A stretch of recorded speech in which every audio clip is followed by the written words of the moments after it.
What's up, guys? It's the Bluebloods, and we are joined by a very, very special guest today. We have 247 Sports own Josh Pate joining us today, and I just want to say thank you so much for taking your time out of your day to come on the Bluebloods today. Absolutely, man. I'm happy to do it. And I am glad to be actually talking about college football instead of, like scandal or all the things that sometimes you end up talking about this time of year. So as long as we're hitting recruiting, football, the good stuff, it's been a good stretch for me so far. Fingers crossed. Yeah, we'll keep it on the positive level. I feel that all season content is always hard with college football, but to start off here, all our listeners know I'm an Auburn alum. I got into college football being an Auburn fan from Alabama. So I want to start here. Can you give us your thoughts on Auburn's hire of Bryan Harsin, and building off of that, should they be worried? The recruiting class a little bit lower than usual. It's 27th now after a late commit on Friday. Do you think Auburn fans should be worried? And what do you think of Auburn's hire of Harsin right now? All right, so my answer here is all predicated off of just the acceptance that Gus Malzahn was fired, because I could frame it in the context of do I think there should have been a need to hire someone, period. We're not even going to go down that route. Okay, so Malzahn's out. We got to make a hire. I think that the way that search began is certainly not the way it ended, and we saw a lot of adjustment there. So I guess in and of itself, that's a good thing, because you saw things work in, I guess you could say, like a very anti-Auburn way, for the better, not for the worse. But then, when you see the name Bryan Harsin, I don't think any of us, even if you were dialed into the coaching search, were thinking about the name Bryan Harsin 4 hours before the hire was made official. So it takes you a Right. little bit off guard. That's not necessarily a bad thing. I think that Bryan Harsin, from a purely football standpoint, I certainly wouldn't label it a bad hire at all. I've gotten some mixed responses from inside the coaching and personnel industry as to how effectively people think he may be able to make that transition. But I think a lot of that's tied to their suspicions over whether he'll be able to adjust to the speed in the recruiting lane in the South. So when you brought him in, that was, to me, a fraction of the puzzle. I had to see his staff, and it's pretty obvious that he understood what his limitations immediately would be down here. He went and got a lot of Southern flavor, a lot of guys who have been around the block. There are very few, if you look at that assistant coaching staff, there are very few test runs being made when it comes to the Southern blueprint. Everyone's been here. Everyone knows it. I will say this, though. I don't think there are a whole lot of grand slams on that staff. Derek Mason, as the defensive coordinator, I think is a really, really good get for several different reasons. I mean, I'm always a believer that just stack as many former head coaches on your staff as possible, but especially with Derek Mason, I don't think anyone's ever they've never really associated with him as being a great recruiter. But if you'll go and you'll track where he's been, Vanderbilt, and then prior to that, Stanford, he's never had a shot to be a great recruiter, because neither one of those places, if Nick Saban were at Stanford or Vanderbilt, would recruit at a top 5 level. And so for all we know, Bryan Harsin may have secretly hired the best recruiter on his staff as his defensive coordinator in Derek Mason. Remains to be seen, but that's just something I'll keep an eye on. Listen, all in all, again, if you got to hire someone, I think Auburn could have done a whole lot worse. Having said that, your question was they finished in the 20 to 30 range, whichever service you want to use. I think you said we had him 27th there. And so yes, you should worry about it. I mean, to just be brutally honest, no matter how long the guy's been on the job or who the head coach is there, period. Yes, you should be worried, because you know who you got to beat every year. And Alabama, not even withstanding, they're on another planet right now. But you also know you are at the one place in America where you have to play Auburn, Bama, Georgia, and A&M. No, Auburn, Bama, Georgia, LSU, and A&M. There we go. You got to play all Right. of them every year, and they're all there. They're fixtures in the, if not top five conversation, easily top 10 conversation in recruiting. And so that doesn't mean you lose the football game. Just because you have the second most talented roster on a Saturday, it doesn't mean you lose the game. But it also does mean this. You're not just going to keep out scheming folks, and you're not going to keep out game planning folks and out coaching folks. You don't do that. When a third of your schedule is made up of teams that right now you're guaranteed to be at a talent deficiency against, that's not a winning formula. That's what he's got to overturn. So I'm looking at this recruiting class, and two names really stick out to me. I want to kind of get your opinion on these players. The first being Demetrius Davis out of North Shore, quarterback. he's coming in, Bo Nix is still there. They have some quarterback depth issues at times, especially after the Malik Willis transfer last year. What do you think about him? And then also Caden Bridges, safety out of McGee, Mississippi, kind of a surprise from South Alabama. He's long at 6'2". I like his speed. I like his playmaking ability. But what about these two players really stand out, even though they might be underrated because they're not, top 100 players? Well, Davis, the quarterback you're talking about there, I think a lot of reason why he didn't have more like elite offers and he wasn't probably rated inside the top 100. I think we had him in the 200 to 250 range. It was his height, and he's undersized from a height standpoint. But if you look at him, I was talking to our guy, Gabe Brooks, who is the Midlands recruiting region analyst, and he basically did the scouting evaluation on him for us. He said, if you look at him, he looks like a running back. And then all of a sudden you see when they take the field, oh, he's playing quarterback. Okay. But really, really decorated and played, obviously high level ball out in Texas and is an absolute gamer. And I think probably if you're going to overhaul a roster and you're going to stack it with certain characteristics early on in your tenure, those are the guys you would love to go after. You'd love to just get the best of the best. You'd love to do what Nick Saban just did. That's not realistic. For anyone, to be quite honest with you, much less if you're a few weeks in on the job. But if you can maintain a class full of guys that you would label gamers and guys that will put their face in the fan for you, then I think obviously that's a good thing to have at any position. But if you have it at the quarterback position, then it's really good. And so, I think the same thing about Demetrius Davis that I think about a lot of these guys and a lot of quarterbacks that we're looking at really around the country, Southeastern Conference and country, in new systems. Caden Salter is one at Tennessee that's just an example of guys that are committed. They stick with it, but a new staff comes in, and you wonder, for all we know about Bryan Harsin's system, quote unquote, how good a fit is Demetrius Davis? Because everyone has predicated their ranking and their feel based on the previous staff that he commits to or he's rumored to have committed to, yada, yada, yada. Well, then a new staff comes in, and you never know. Sometimes a guy's a worse fit for the new staff. Sometimes he's a 5-star fit for the new staff. And so outside of any other position, quarterback position obviously being the most important, I'm interested to see how a guy like Demetrius Davis, who is not a bad player, he's a 4-star player. I think he was our number 8 overall dual threat quarterback in America. So, played high level ball, competitiveness is proven. He's got a lot of the traits that you want there. I am very interested to watch how a guy like him fits in the new system that's in place there. Right. Yeah, I'm very, very impressed with his film. He was the winningest quarterback, I believe, in Texas high school football history. But the other kid, man, I don't think a lot of our listeners really know about him. And if it weren't for me following recruiting for Auburn very closely, I would have never known who Caden Bridges is. He's the 150th ranked safety in the country right now. But Auburn, from everything I'm reading, thinks he has a lot of upside. What do you think Auburn saw in him, and what do you think of him as a player? They needed to fill out their class. He is a project player, probably a 2-year before he gets on the field type player. Having said that doesn't mean you're a bad athlete. It just means you're very unpolished. And so he's 6'2", about 190. I'm looking at his player profile right now. Number one, I love the way he spells his first name. I'm a big believer we need more Y's in first names.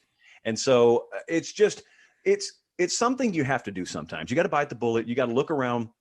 If you got 4 more spots to fill, let's go to the list of guys we know that we could be able to take. If you looked at his offer list, he signs with Auburn, but it's South Alabama, Central Arkansas, Florida A&M, Mississippi State. So I laugh.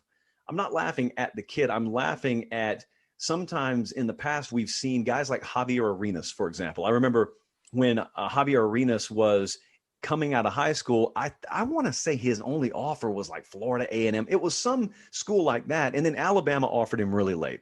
And so he gets taken and he takes the offer and he goes to play for Mike Shula. Well, then a guy a year later named Nick Saban takes the job. And yet Javier Arenas ends up being an All-American caliber player for Alabama. So, and that's for the best in the business. And so it doesn't really mean anything. Like once you get on campus, you're on campus. You're no longer trying to earn your scholarship. You got that. Now you're trying to earn a starting spot. And so guys like this, man, it's really good to have them on your roster because guys like this have never gotten used to being handed things in their life. And he's a really good athlete. You're not going to be a bad athlete and get these offers. Sometimes that's kind of cliched to say, but he's got the physical tools or he wouldn't have a scholarship. Now what you find out about your strength and conditioning and sports science departments because you take I look at a guy like this as a lump of Play-Doh. And it's up to your staff, along with him being mentally bought in, to shape that chunk of Play-Doh or clay, if you want to, however you see fit. Is he moldable? He's a guy right now, guys like him project as multi-position athletes. They haven't really been nailed down. You could put him at safety. You could see him being a possession type wide receiver. Maybe you grow him and he turns into some kind of flex tight end. You never know what he's going to be. But it's the kind of guy you have to take early on in the process. This is probably not a guy that gets an offer from Auburn, let's say 3 years from now, but it's a necessity given the situation. Right. I completely agree there, especially with Auburn losing a lot on the back end of the defense. But I want to move to more of a national hire. I've on our podcast, I've voted this as the best hire of the all season, and that's Texas getting Steve Sarkisian from Alabama. Can you talk a bit about why this hire was just, it almost to me seems like a perfect fit with how Bijan Robinson broke out last year. They got a lot of talent coming in. And what do you think the steps are for him to really bring Texas back on the map and get over Oklahoma in the Big 12? Well, he's got to be a leader of people. I mean, that's what he's got to be. And I hesitate to say what you said. If they had hired him as an offensive coordinator, he's a perfect fit. But hiring him as a head coach is a totally different thing. Now, having said that, if we're talking about the Texas offense, well, that I will agree with you on. I will have no question about the productivity that we'll see from that side of the ball. But, I look around the country every Saturday. More and more, the sport has shifted to being dominated by offense. And so it's no longer a really novelty, unique thing to be doing what, Oklahoma was doing in the Big 12, well, forever, really. But, 7 or 8 years ago, they're out there dropping offensive numbers and bringing in quarterbacks and winning Heismans and sending them to the first round. Well, now, to some degree, I mean, everybody's offense has upticked. And so I don't think you're going to walk into the Big 12 and drown everyone with offense is what I'm saying. What you can do is you can walk in if you're the right kind of man for the job, and you can own the room. You can have the shoulders to call the shots, and you can have the shoulders and chest, if you will. That's an old Les Miles phrasing, but you got to be able to take the job by the throat. And that's something that very few people are ready to do. I don't know that Steve Sarkisian's ready to do that. And so I'm pulling for him, certainly pulling for him. I like Steve Sarkisian. Like he's one of the guys off the field that I'm a fan of. I've talked to him a few times. I got to know him a little bit, just pull for him. But that aside, I mean, you got to call it like you see it. It takes a big set of shoulders to walk into Texas and run the program. And if you can't do it, then you got several cooks in the kitchen like you've always had. I don't really care how good an offensive coordinator you are. I don't care how good a recruiter you are.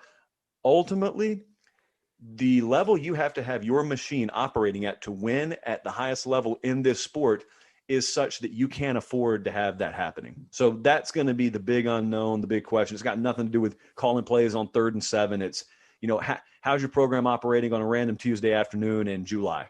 Right. I definitely understand where you're coming from there. And I want to shift to his previous job, Alabama. We just saw them sign arguably the most talented class in the history of recruiting. They have everything you want and more here.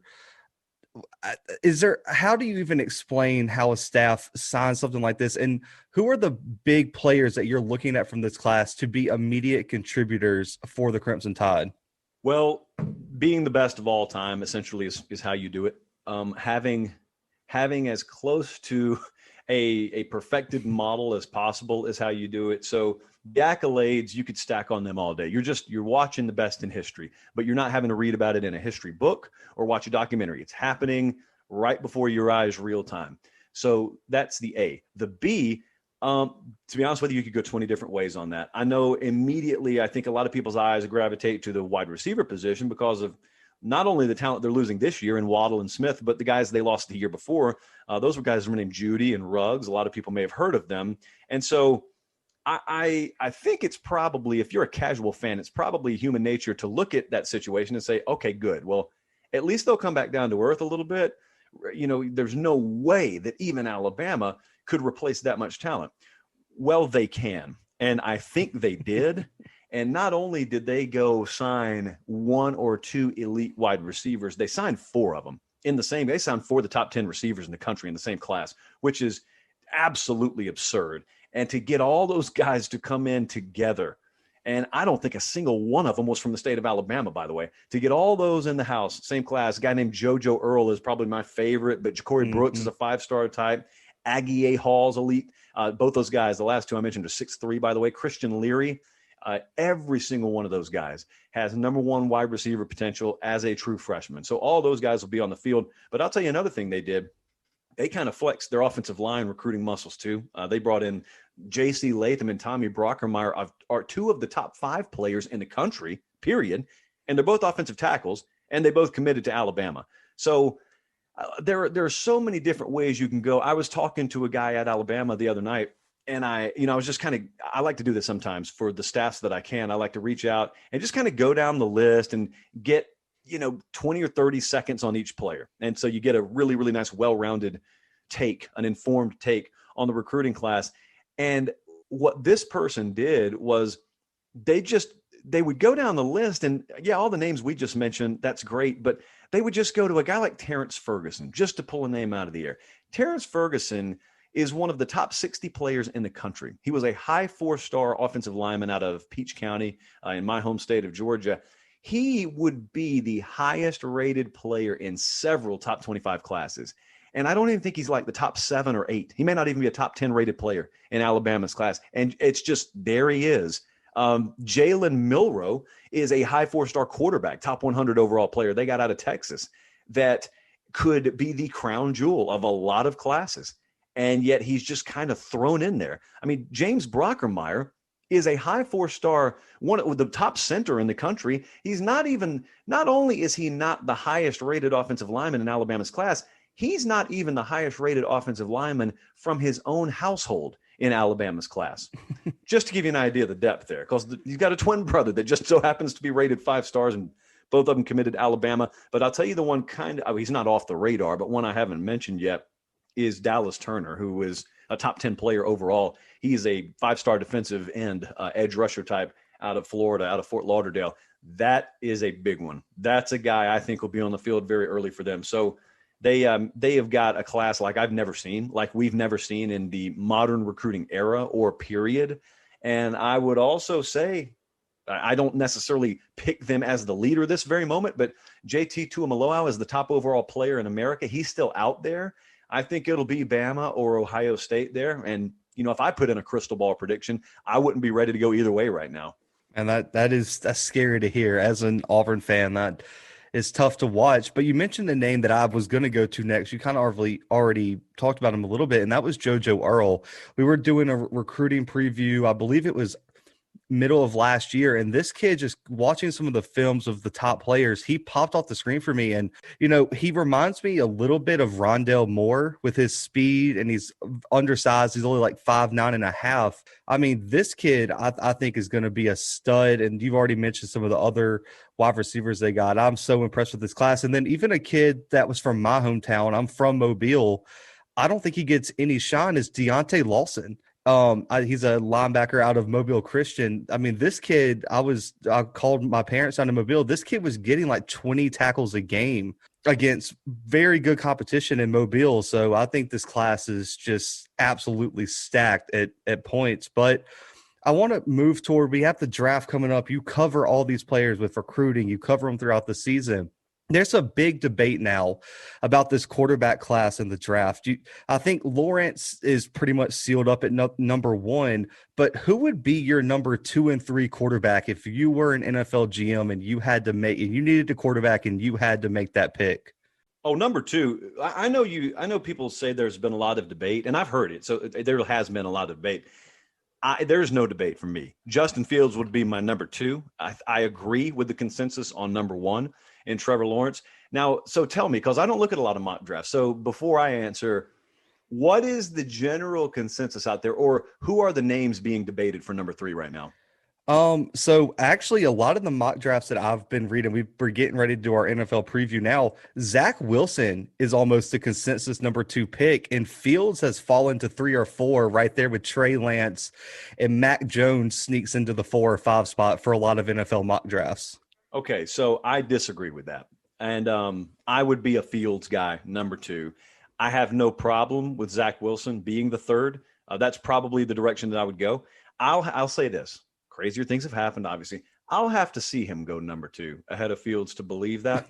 But moving on, I think really, I really think 2020 with Trey Lance, it threw everything for a loop a little bit because when you're kind of out of sight, you're kind of out of mind in the public eye. Now, from an NFL draft scout or an evaluator or a general manager's perspective, they don't really care if you've played or not. I mean, it's who are you? How do you fit here? Do you have the measurables, physical tools? Are you a good character guy? None of that disappears because you don't play 12 games in the fall of 2020. So, whatever they do in spring is whatever they do in spring. But I still think Trey Lance is going to end up being the guy that's in that number 3, 4. I think Wilson, Lance, probably interchangeable there. And then the 5th spot's probably where I would drop Mac Jones. I think that's probably where he falls in.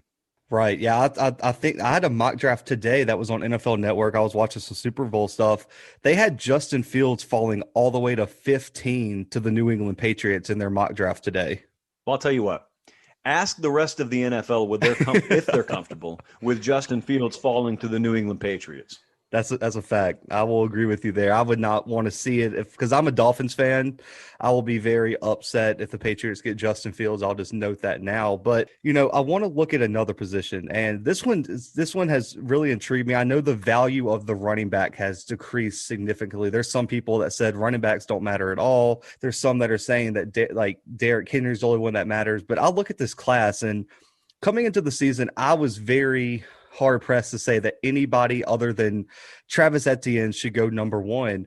But there's 2 guys that played in Tar Heel Blue this year, and Michael Carter and Javonte Williams, that they were my 2 favorite players to watch this year by far at the running back position, especially Javonte Williams. And then you have Najee Harris.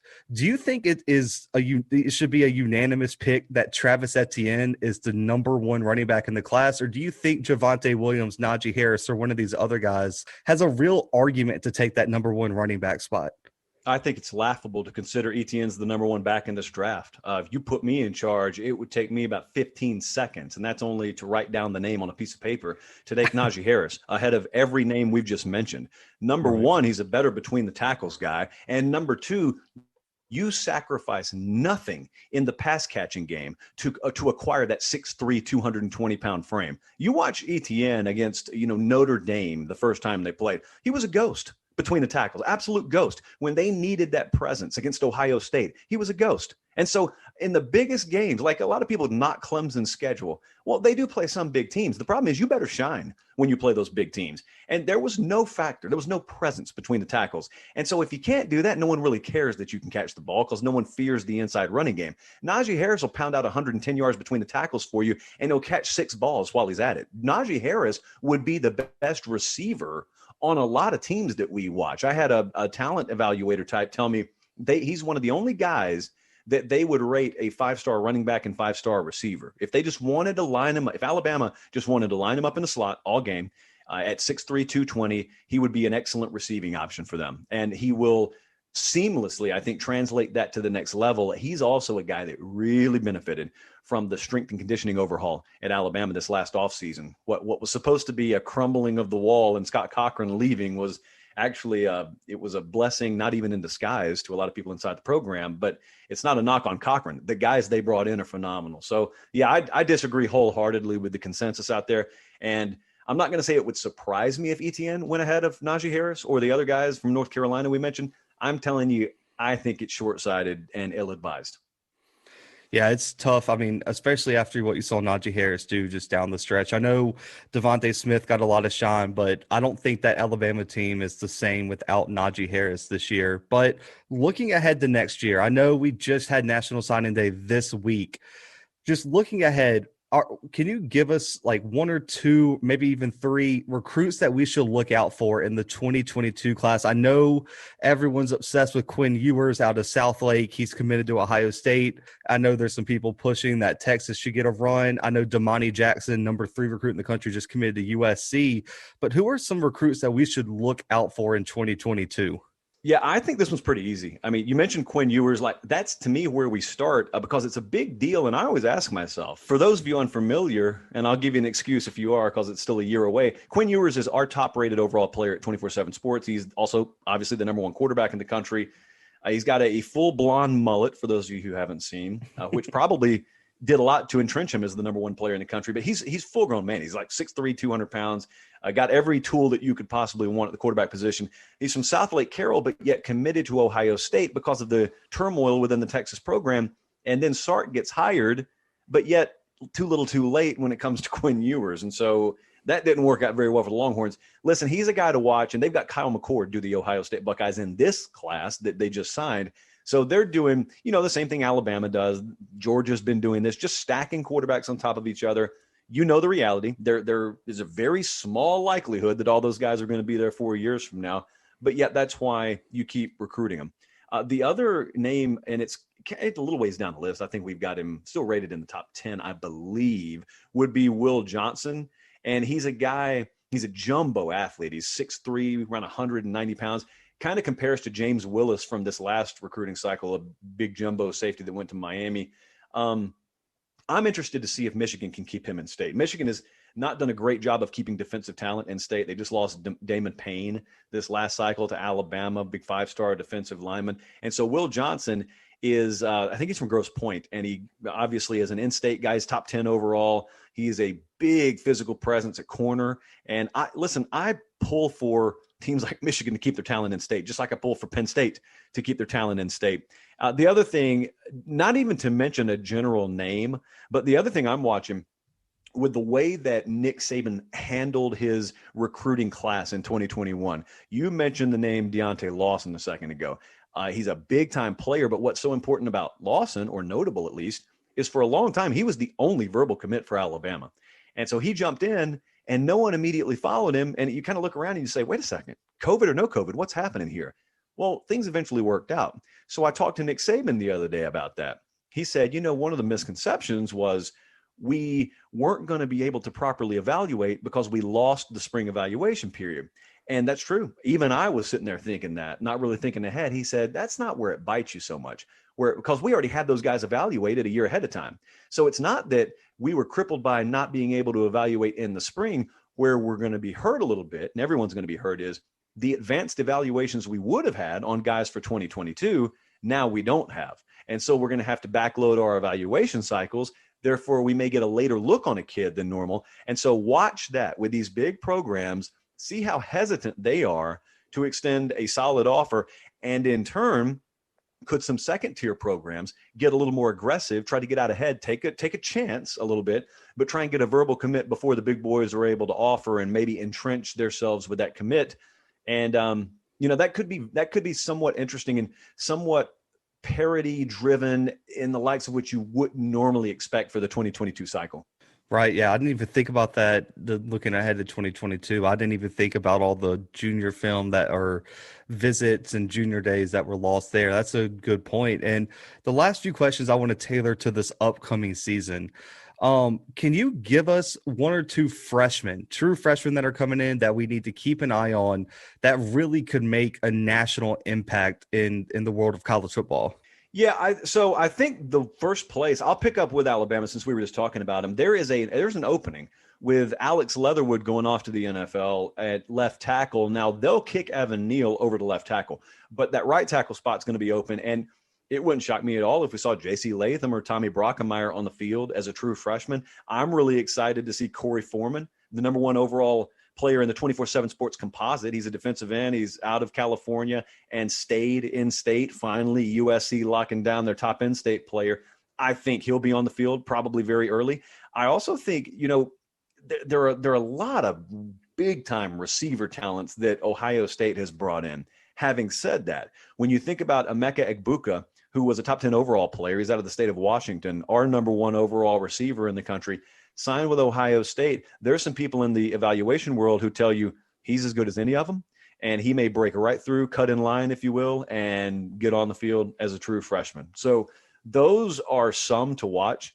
I'm just kind of thinking down the list. The other guy, probably, even though I'm mentioning him fourth, probably the most exciting thing to watch through spring and going into obviously the lead up to fall camp is what JJ McCarthy is able to do at Michigan. That is a bona fide 5-star quarterback. This is a place that's been a wasteland of quarterback talent, a relative term there, over the past couple of years. They've woefully underachieved. They brought in Josh Gaddis at OC, but yet he has not had the tools to work with. It's like bringing a 5-star chef into a kitchen and having cereal in there. He can't do much with it. And so finally, you're giving Josh Gaddis a 5-star quarterback. They also signed Xavier Worthy, a high 4-star receiver out of California, Donovan Edwards, 5-star running back. And so those are the types of players Josh Gaddis has not had his hands on yet. Now he does. Now, I don't know how much he can do with those guys, all as true freshmen, but at the very least, the speed element from a couple of different positions, the speed element from Michigan offensively will finally be there. It may be very raw and inexperienced, and it may take some work, but they're going to have speed at least. So if you're going to screw up, at least screw up doing it fast. That's what I'm looking forward to at the very least from Michigan. Right, right. And, I want to look at some of the upperclassmen. We saw Mac Jones finally get his chance. He shined on the biggest stage. Devontae Smith was a known name, but I don't think anyone expected Devontae Smith to win the Heisman. Can you give us your one or two potential breakout players for this next season that might just have been stuck on the bench, redshirted? Like, who are some of these underrated players that just haven't got a chance to shine yet? Well, I think you start at the quarterback spot with Bryce Young at Alabama. Early on, I know we kind of want to forget this now, or anyone who predicted it wants to go bury their head in the sand and hope no one notices.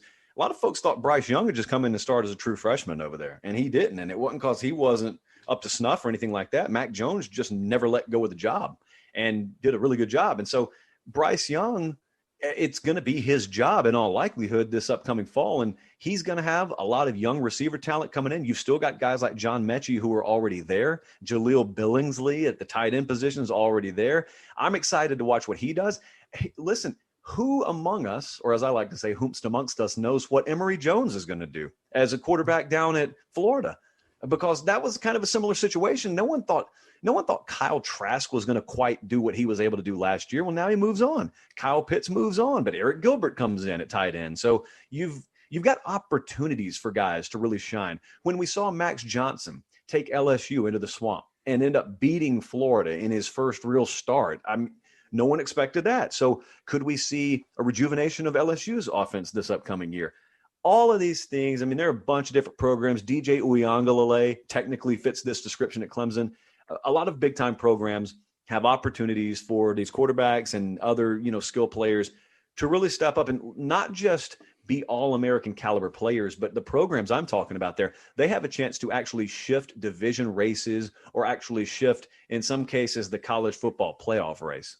Right. And so, last question. I know we're sitting here recording on February 6th. We have a long time, but just taking that far look into the season, who right now would you have to put your money on as the final four teams in the college football playoff for next season? And do you think there's any dark horses that could crash the party and make their first appearance in the college football playoff? I always think there are. I can't even name you. Here's what I can do. I can tell you I never start a season with any team other than Alabama power rated number one. I think that will continue this year. I think that Georgia will be among my top 4 power rated teams. Clemson will be among my top 4 power rated teams. Ohio State will be in there. So it'll be the usual suspects to start the year. I am not the kind of person that tries to go out on a ledge at all. I'm the same guy who picks 1 and 2 seeds in the NCAA tournament the whole way. And it's never going to be 100%. But I also don't completely torch my bracket by trying to pick a 13 seed to go to the Final Four. And so conversely, I guess similarly, I don't do that with college football either. I think if Ty Thompson, true freshman quarterback to watch here, we didn't mention, if Ty Thompson were to come into Oregon and shine as a true freshman, that's your dark horse, quote unquote. But I don't really view Oregon as a dark horse. I think the only kind of dark horse label that's over them is because of the conference they're in. I don't think anybody looks at Oregon and says, oh, that's a terrible team, and their only chance is to scoot in by way of a weak Pac-12 schedule. No, it's they're a pretty good team that gets weighed down by an inferior conference, but that's a team to look at. USC is a team to look at, to be honest with you. And so I guess the West Coast would naturally be where your dark horse candidates are. Oklahoma will probably have their best team under Lincoln Riley this year. And so Oklahoma, I think I've mentioned 5 teams so far in my top 4. So we're able to cheat. We're allowed to cheat in February. I'm going to put those 5 teams in my top 4 with Oregon and USC sneaking around, and Notre Dame's always going to be there. I am very hopeful that we can get a team like Texas A&M or a team like North Carolina that is ready to vault themselves into the next tier, but it's always a remains to be seen sort of deal. Right. It's hard. I mean, I was hoping you were going to mention mine. I'm really high on Iowa State this year. I know Oklahoma's got their best team, but Iowa State's returning a lot of talent, and I don't think enough people are giving Barisi Hall the credit he deserves, just because I don't think a lot of average fans watch a lot of Iowa State football, but I think Matt Campbell's doing an excellent job out there in Ames, Iowa. No, that's my team, man. Like I almost try and avoid them so as not to sound like a complete and total homer. Here's the one thing I'll caution people with, though.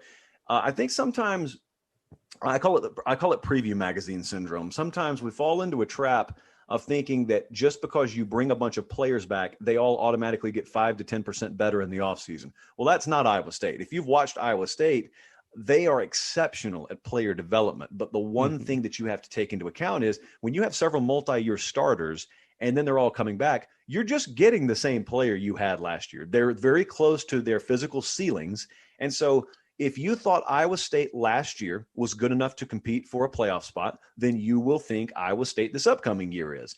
But just because they bring back a lot of returning starters, I don't expect the overall product on the field to be some quantum leap forward. I think a lot of times people get drunk on the returning starters stat. And for some programs, it matters a lot. If you got a bunch of former true freshmen that are now going to be true sophomores, that's a huge deal. If you get a bunch of upperclassmen, it's not always the quantum leap forward that you expect. And so having said that, that's no knock on Iowa State. I'm just trying to inject a small dose of reality because I know what a lot of preview magazines are going to do with Iowa State. And Iowa State is not a team that belongs in the conversation to start a season with the true elites in college football. However, they're my favorite team to watch and they're my favorite team to pull for. And so I will be thoroughly hoping I'm wrong about all that. I agree. I think you saw that a lot with Oklahoma State this year with Chuba Hubbard and Spencer Sanders and all them. Everyone thought just because they were coming back, they were going to accelerate forward. And I think Chuba Hubbard grossly underperformed. Tylan Wallace and Spencer Sanders struggled with injuries. And I think you saw there was a time where Oklahoma State was competing and then it just kind of all fell off after that Texas game and it just kind of hit the ceiling for them. But it's a Saturday. We're recording. I just want to say thank you so much for your time. That's a wrap on this interview, but I'm going to give you a chance to plug everything. I'm a huge fan of the Late Kick. I'm subscribed on the YouTube channel, so I'll let you plug all that, man, right now because it's a great show. Yeah, I appreciate it, brother.